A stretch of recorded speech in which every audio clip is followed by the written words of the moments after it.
నమస్తే vision news కు స్వాగతం. ఈనాటి వార్తలు. గోదావరి వరద తాకిడికి గురైన యలమంచిలి మండలంలోని కనగాయలంక పెదలంక గ్రామాల్లో జిల్లా కలెక్టర్ చంద్రవాడ నాగరాణి బుధవారం పర్యటించి స్థానిక ప్రజలతో మాట్లాడి వివరాలు అడిగి తెలుసుకున్నారు. తూర్పుగోదావరి జిల్లా సకినేటిపల్లి మండలం చాకలిపాలెం రేవు నుండి పడవలో ప్రయాణించి పశ్చిమ గోదావరి జిల్లా యలమంచిలంక చేరుకున్నారు. లంక ప్రాంతంలో ద్విచక్ర వాహనంపై ప్రయాణించి స్థానికంగా ఉన్న పరిస్థితులను, పంట నష్టంపై ఆరా తీశారు. ప్రభుత్వం అందిస్తున్న 25 కేజీల బియ్యం, ఇతర నిత్యావసర వస్తువులు అందరికీ అందాయా? పశుగ్రాసానికి ఇబ్బంది లేకుండా పశువులకు దానా అందిందా? ఇక్కడ ప్రధానంగా ఏం పంటలు పండిస్తారు, ఎంత మేర నష్టం జరిగింది తదితర వివరాలను స్థానికులను అడిగి తెలుసుకున్నారు. నిత్యావసర వస్తువులు అందరికీ అందాయని, పశువుల దానాకి ఇబ్బంది లేదని స్థానిక ప్రజలు తెలిపారు. కనగాయలంకలో సుమారు 750 ఎకరాల్లో కొబ్బరి తోటలు, తమలపాకులు, కూరగాయల సాగు చేయడం జరిగిందని అన్నారు. 40 ఎకరాల్లో తమలపాకు సాగు చేయగా 30 ఎకరాల్లో పంట నష్టం వాటిల్లిందని, 10 ఎకరాల్లో కూరగాయల పంటలు దెబ్బతిన్నాయని, సుమారు 43 మంది రైతులు నష్టపోయారని సచివాలయ వ్యవసాయ కార్యదర్శి జిల్లా కలెక్టర్కు వివరాలు అందించారు.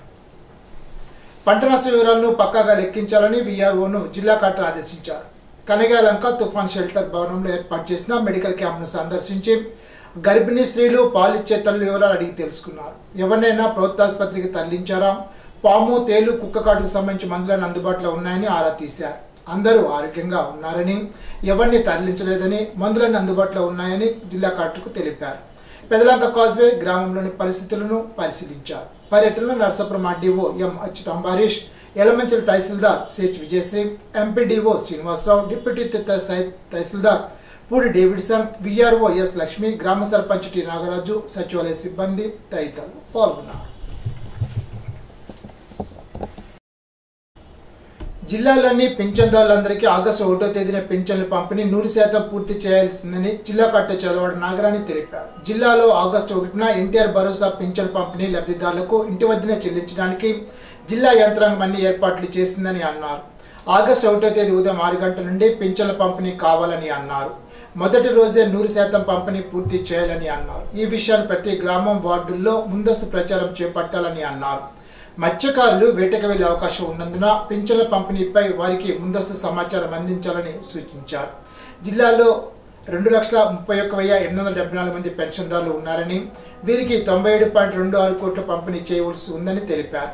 పెన్షన్ పంపిణీ కొరకు 4,243 మంది సిబ్బందిని మ్యాప్ చేయడం జరిగిందని అన్నారు. ఎంపీడీఓలు, కమిషనర్లు సచివాలయం ఉద్యోగి వారీగా పరిశీలించి పంపిణీని ప్రతి గంటకు పర్యవేక్షించాలని అన్నారు. భీమవరం నియోజకవర్గంలోని తెలుగుదేశం పార్టీ నాయకులకు నామినేటెడ్ పదవుల నియామకంలో అత్యధిక శాతం సముచిత స్థానం కల్పించాలని మంగళగిరిలోని టీడీపీ రాష్ట్ర కార్యాలయంలో విడుదల స్వీకరణ ఇన్ఛార్జీలు రాష్ట్ర మంత్రి గురుసు పార్థసారథి, టీడీపీ రాష్ట్ర పోలిట్ బ్యూరో సభ్యురాలు తోట సీతారామకృష్ణలకు భీమవరం, వీరవాసర మండలాలు పట్టణ టీడీపీ కమిటీ అధ్యక్ష ప్రధాన కార్యదర్శులు వినతి పత్రాలు అందజేశారు. ఈ సందర్భంగా కమిటీ అధ్యక్షులు కొల్లేపల్లి శ్రీనివాస్, ఇందుకు సుబ్రహ్మణ్యం రాజు, రేవ్ వెంకన్లు మాట్లాడుతూ భీమవరం నియోజకవర్గంలో సుమారు 300 మంది టీడీపీ నాయకులు పార్టీ ఆదేశించిన అన్ని కార్యక్రమాలు, ఇటీవల జరిగిన ఎన్నికల్లో అంకుటిత దీక్షతో ఎన్డీఏ కూటమి అభ్యర్థుల విజయానికి విశేష కృషి చేయడం జరిగిందని, పార్టీ పటిష్టతకు కృషి చేసినటువంటి టీడీపీ నాయకులకు అత్యధిక శాతం నామినేటెడ్ పదవులు కేటాయించాలని కోరారు.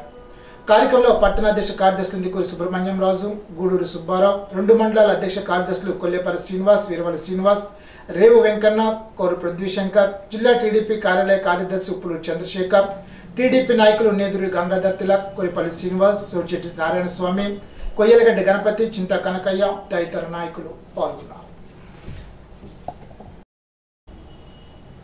జిల్లాలో గల పీఎంపీలు, ఆర్ఎంపీలు ప్రభుత్వ నిబంధనల ప్రకారం పనిచేయాలని, ఆ విధంగా పనిచేయని వారిపై చట్టపరమైన చర్యలు తీసుకుంటామని జిల్లా వైద్య ఆరోగ్య శాఖ అధికారి డాక్టర్ డి మహేశ్వరరావు తెలిపారు. కొంతమంది పీఎంపీలు అబార్షన్లు, రోగులను చేర్చుకోవడం, ఐవీ ఫ్లూయిడ్స్ పెట్టడం, ఇంజక్షన్లు చేస్తున్నారని అన్నారు. ఈ విధంగా చేస్తే వైద్య చట్ట ప్రకారం చర్యలు తీసుకుంటామని అన్నారు.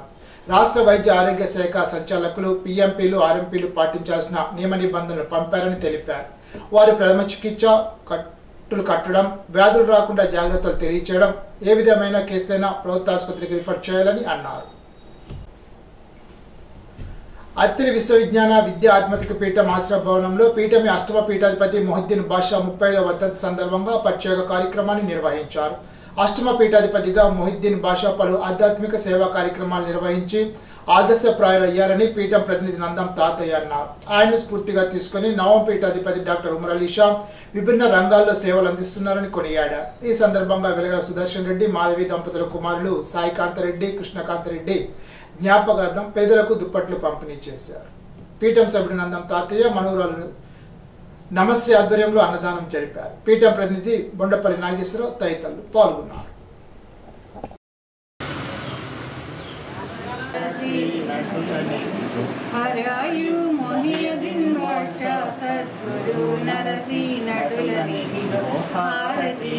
జయ జయ హారతి శ్రీ గురుదేవ హారతి జయ జయ హారతి. స్వామి అంతా నువ్వు నాకు పెట్టిన భిక్షభావం స్వామి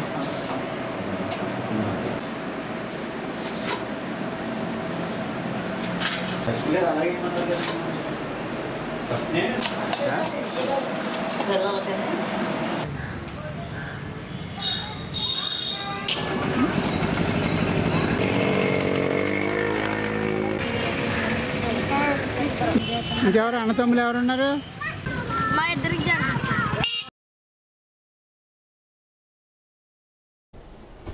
అత్రి శివారు సంతాన గోపాలస్వామి వారి ఆలయ ప్రాంతంలో కలుషిత త్రాగునీరు సరఫరా కావడంతో ప్రజలు ఆందోళన వ్యక్తం చేస్తున్నారు. త్రాగునీరు సరఫరా అయ్యే గొట్టాలు పగిలిపోవడంతో గొట్టాల్లోకి మురుగునీరు చేరి కలుషితం అవుతోందని, ఈ నీరు కుళాయిల ద్వారా సరఫరా కావడంతో వంటకు కూడా పనికిరాకుండా పోతుందని స్థానికులు వాపోతున్నారు.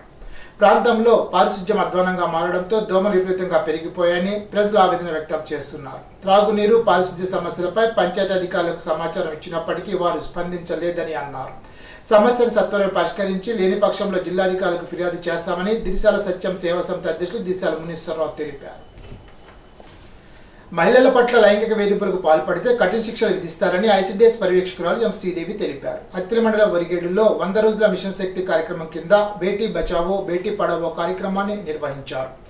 బాల్య వివాహాలకు కలిగే నష్టాలు వివరించారు. పాఠశాల ప్రధానోపాధ్యాయుని B Radhika, MSK Y Satyasri, ASHA worker M Mallikumari, anganwadi కార్యకర్తలు K Meenakumari, CH Baby, Y Sridevi, U Savitri తదితరులు పాల్గొన్నారు. తణుకు శాసనసభ్యులు ఆర్మూల రాధాకృష్ణ నియోజకవర్గంలో 4 గ్రామాల్లో గురువారం జరిగే పెన్షన్ పంపిణీ కార్యక్రమంలో పాల్గొంటారని ఎమ్మెల్యే కార్యాలయం వారు తెలిపారు. ఉదయం 6 గంటలకు అత్తిలి మండలం వరిగేడులో పెన్షన్ పంపిణీ చేస్తారు. 6 గంటల 30 నిమిషాలకు తణుకు మండలం ఎర్రనీలిగుంటలో, 7:15కు తణుకు 28వ వార్డులో, 8 గంటల 30 నిమిషాలకు ఇరగవరం మండలం ఇరగవరంలో పెన్షన్ పంపిణీ చేస్తారని తెలిపారు. తణుకు డిపో మేనేజర్ కార్యాలయంలో ఏలూరు, పశ్చిమ గోదావరి జిల్లాల cargo manager GLVP Subbarao, Tanuku depot manager Sappa Giridhar Kumar పత్రికా సమావేశాన్ని నిర్వహించారు. తణుకు కార్గో కార్యాలయం ద్వారా వినియోగదారులకు ఉత్తమ సేవలు అందిస్తున్నామని, గత సంవత్సరం తణుకు బస్టాండ్ కౌంటర్ ద్వారా కార్గో ఆదాయం 76,27,560 రూపాయలు అయితే ఈ సంవత్సరం 4 నెలలకు గాను 47,13,278 వచ్చిందని ఆదరిస్తున్న వినియోగదారులకు అభినందనలు తెలిపారు. కార్గోలో డోర్ డెలివరీ సదుపాయం, ఆన్లైన్ పేమెంట్ సదుపాయం, 2పే సదుపాయాలు ఉన్నాయని వీటిని వినియోగదారులు ఉపయోగించుకోవాలని కోరారు.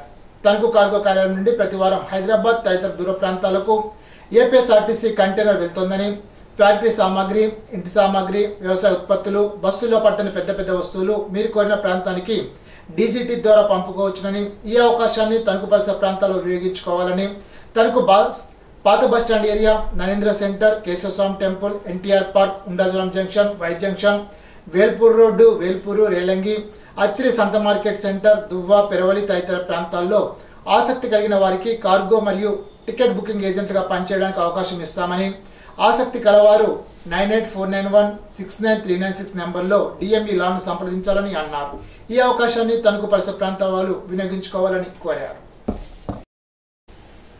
ఉమ్మడి జిల్లాలో కోర్టులో ఉన్న ప్రతి చోట సెప్టెంబర్ 14న జాతీయ లోక్ అదాలత్ నిర్వహిస్తున్నట్లు తణుకు 4వ అదనపు జిల్లా జడ్జి డి సచివత్ తెలిపారు. దానిలో రాజీ పడే క్రిమినల్ కేసులు, చెక్ బౌన్స్ కేసులు, బ్యాంక్ బకాయి కేసులు, ఎంఓఓపి యాక్సిడెంట్ కేసులు, కుటుంబ సభ్యులతో తగాదా కేసులు, ఎంసీ మెయింటెనెన్స్, డీవీసీ గృహహింస కేసులు, సివిల్ కేసులు, ప్రామిసరీ నోట్ బకాయి కేసులు, ప్రీలిటిగేషన్ కేసులుగా టెలిఫోన్ బకాయి కేసులు, బ్యాంక్ బకాయి కేసులు రాజీ చేసుకోవచ్చునని న్యాయమూర్తి తెలిపారు. రాజీయే రాజమార్గం అని, కేసులు జాతీయ లోక్ అదాలత్లో రాజీ చేసుకోవడం వల్ల విలువైన సమయం, డబ్బు ఆదా అవుతుందని అన్నారు. ప్రతిరోజు కోర్టుల పరిధిలో లోక్ అదాలత్ సిట్టింగ్ నిర్వహిస్తున్నారని, దానిలో కూడా కేసులు రాజీ చేసుకుని సెప్టెంబర్ 14న అవార్డు పొందవచ్చునని తెలిపారు. భార్యాభర్తల కేసుల్లో ప్రతిరోజు వీడియో కాన్ఫరెన్స్ ద్వారా భార్యాభర్తల కౌన్సిలింగ్ పర్మనెంట్ లోకదాల జడ్జి ఏలూరు వారు నిర్వహిస్తున్నారని తెలిపారు. దానిలో కూడా కేసులు రాజీ చేసుకోవచ్చునని అన్నారు. చిన్న చిన్న తగాదాలను రాజీ చేసుకుని గ్రామాల్లో ప్రశాంతంగా జీవించాలని, జాతీయ లోక్ అదాలత్లో సివిల్ కేసులు రాజీ చేసుకోవడం వల్ల కోర్టు కట్టిన కోర్టు ఫీజు తిరిగి తీసుకునే అవకాశం ఉందని తెలిపారు. ఈ అవకాశం కోర్టులో కేసులు ఉన్నవారు సద్వినియోగం చేసుకోవాలని కోరారు. పైడిపర్రు ఉన్నత పాఠశాలలో బేటీ బచావో బేటీ పడావో కార్యక్రమాన్ని నిర్వహించారు. పెద్దనోపాధ్యాయుడు ఏడుకొండల అధ్యక్షతన జరిగిన కార్యక్రమంలో ఐసిడిఎస్ పర్యవేక్షకురాలు అన్నకుమారి, అంగన్వాడీ కార్యకర్తలు పాల్గొన్నారు.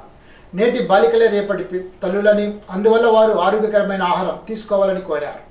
విద్యార్థులు మధ్యాహ్న భోజన పథకం భోజనం చేయాలని పర్యవేక్షకురాలు అన్నకుమారి కోరారు. ప్రస్తుత పరిస్థితులకు అనుగుణంగా బాలికలు ప్రవర్తించాలని, గుడ్ టచ్ బ్యాడ్ టచ్ పై అవగాహన కలిగి ఉండాలని అన్నారు. G K Durga, A Durgabhavani, N Vijayananda Kumari, I Seethamma తదితరులు పాల్గొన్నారు. ఇప్పుడు ఒక చిన్న బ్రేక్.